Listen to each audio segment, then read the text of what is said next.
Hello and welcome to this video all about Everland, South Korea's largest theme park. In this video we're going to show you how we spent the day in Everland so you can get a first-hand look at this magical place for yourself and see everything that it has to offer. Sit back, relax, make yourself comfortable, get the popcorn at the ready and join us as we take you through a day in Everland. The park's open from 11 in the morning until 11 at night, although closing hours may vary depending on which time of year you come. The currency in Korea is called won, and when you come here you've got different ticket options to suit your needs. For example, an adult day ticket will cost you 54,000 won, and for a child it's 43,000 won. And what I'll do is I'll convert that on the screen to the different currencies. Although I can't convert it into every currency possible, I'll convert it into US dollars, Australian dollars and Great British pounds. There's also night tickets available if you just want to visit in the evening. They start from 5 PM at night, and for an adult that costs 44,000 won, and a child it's 36,000 won. Again, I'll convert the prices on the screen. As we walk up to the park you can see it looks empty, and I did wonder where all the people were and if we'd come to the right place. We arrived at 11 o'clock in the morning by coach and the temperature was a cool 12 degrees. We'll walk into the park now, and one of the first things that you'll notice is the music, which for copyright reasons unfortunately I can't play on this video, but what I'll do is I'll put some equally as good music in the background for you to listen to.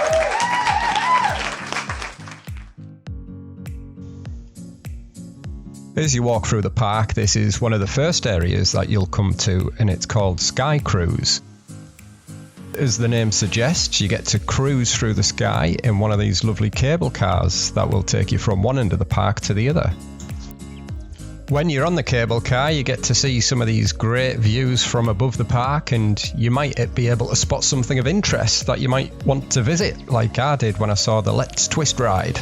I took a mental note of that as something that I wanted to go on later, and as you'll see later on in the video, we shall do just that. I want to try to show you as much as I can in this video and how easy it is to experience all that's on offer at Everland as a tourist. Even if you've never been to South Korea before, or even if you're Korean, hopefully everybody can get something from this video, even if it's just knowing how much a pint of beer will cost you. And that's a little spoiler of what's coming up, by the way. Anyway, back to the video now, and this is the first proper ride of the day, I'd say. It's called the Double Rock Spin, and what a ride to start the day with as well. The queues weren't very big, so I thought this one would be a good one just to jump on. And I did just that. However, knowing what I know now, just make sure that you've not had your lunch before going on this one, because it won't stay in your stomach for long. As you can see, it's an absolute beauty. It double rocks and bops you all over the place. Certainly got the adrenaline flowing. After taking a couple of minutes to settle back down to earth, we headed over to another area where you can leisurely travel once again from another part of the park to the other via the ski lift. When making this video, I thought, how can I show you as much as I can in this video without taking up too much of your time, rather than it being like a boring holiday video where you've got to endure all those boring pictures and videos that you're not really interested in. I thought the best way of combating that problem would be something called speed ramping, which for you non-technical people like me is speeding up the video, which is what I'm going to do now. And by doing that, you'll be able to get to see what would have been this 10-minute ski lift journey in about 20 seconds. That big roller coaster there you can see in the distance is called the T-Express, and that is one of the longest and highest wooden roller coasters in the world. Unfortunately, that was closed for the day. However, I can show you how much it would cost to buy a panda hat as a consolation. And to buy one of these lovely hats is 21,000 won, which converts to £13, 16 US dollars or 24 Australian dollars. There's no shortages of options when it comes to food here. There's many different styles of restaurants, and we're just going for a bite to eat at this European burger cafe. Meal prices start from around 9,000 to 13,000 won, And I'll convert that to the different currencies on the screen now. If a beer's what tickles your fancy, then you can grab one of the local drafts for 4,500 won, which I'll convert for you on the screen now. This is called Space Tour and it's a 4D experience, and they were very strict about recording in here, so I can't show you any footage from that, unfortunately, although I can show you what you'll look like when wearing the funky 4D glasses.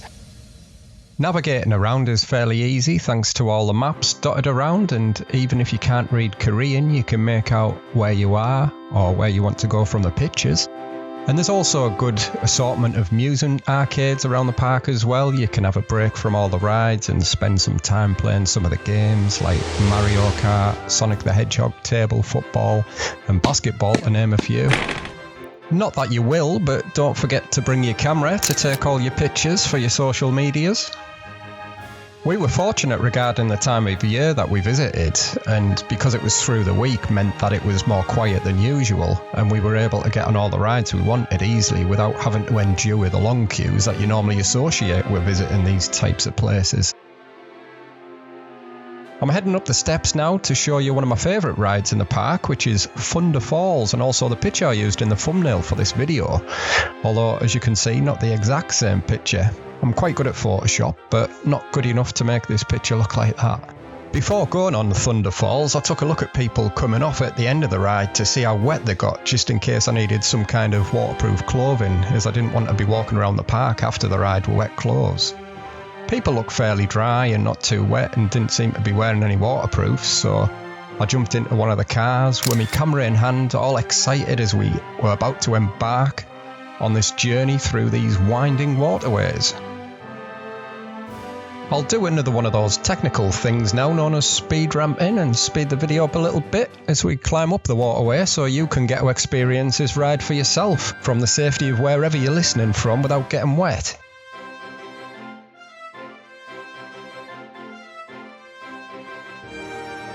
When taking these videos, I'm always conscious of trying not to get other people's faces in the video.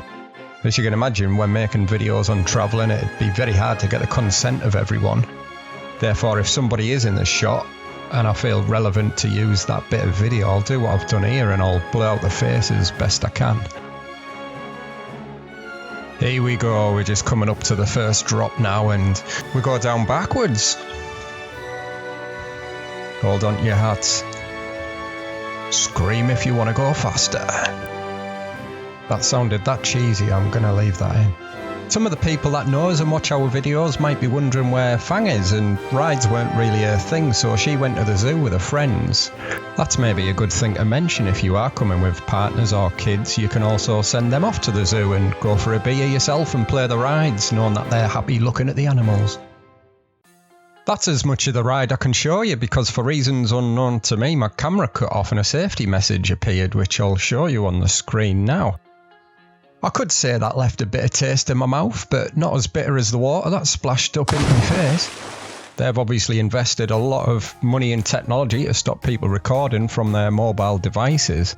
If you are coming here and you're wanting to record, don't use your mobile phone, use, I don't want to advertise any of the brands, but let's just say an action camera would probably be best. I was determined to capture some good footage, and as I was eagerly anticipating what the racing coaster had to offer, it was a member of staff that told me I wasn't allowed to record. Down but not out, I headed to the championship rodeo to try to capture some good footage for you lovely people watching.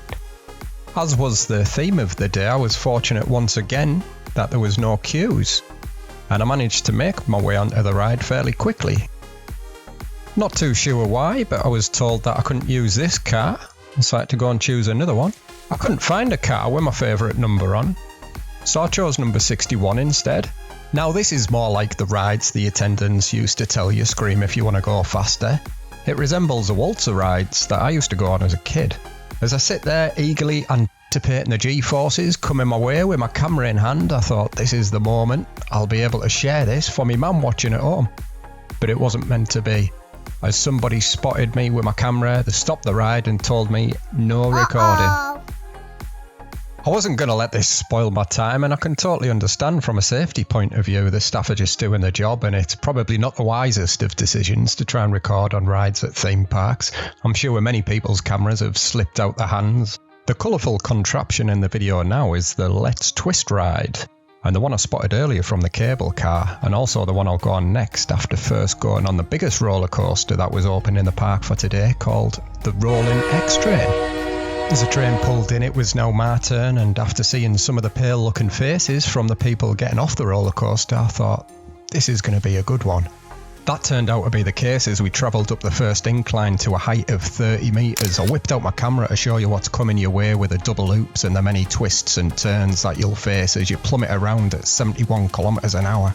And that was it. In a flash, it was all over, and now time to head over to the most eagerly anticipated ride of the day, Let's Twist. Again, as I made my way to my seat, I was told the usual no recording policy that the staff had adopted and put my camera in one of the nearby lockers, which turned out to be a smart choice, as trying to record on this would have ended in a broken camera for certain, due to the jolts and twists, as the name of the ride suggests. The day was starting to draw to an end, but we still had time to go on one last ride, which was the pirate ship. And for anyone who's never been on a pirate ship before, the best seats are at the back, where you'll get the best views and the most momentum. After finishing spending the time at the zoo, I was reunited once again with Fang, Dar and Kwan on the ride. And knowing what I know now, I would have brought some earplugs because a screamer nearly deafened me.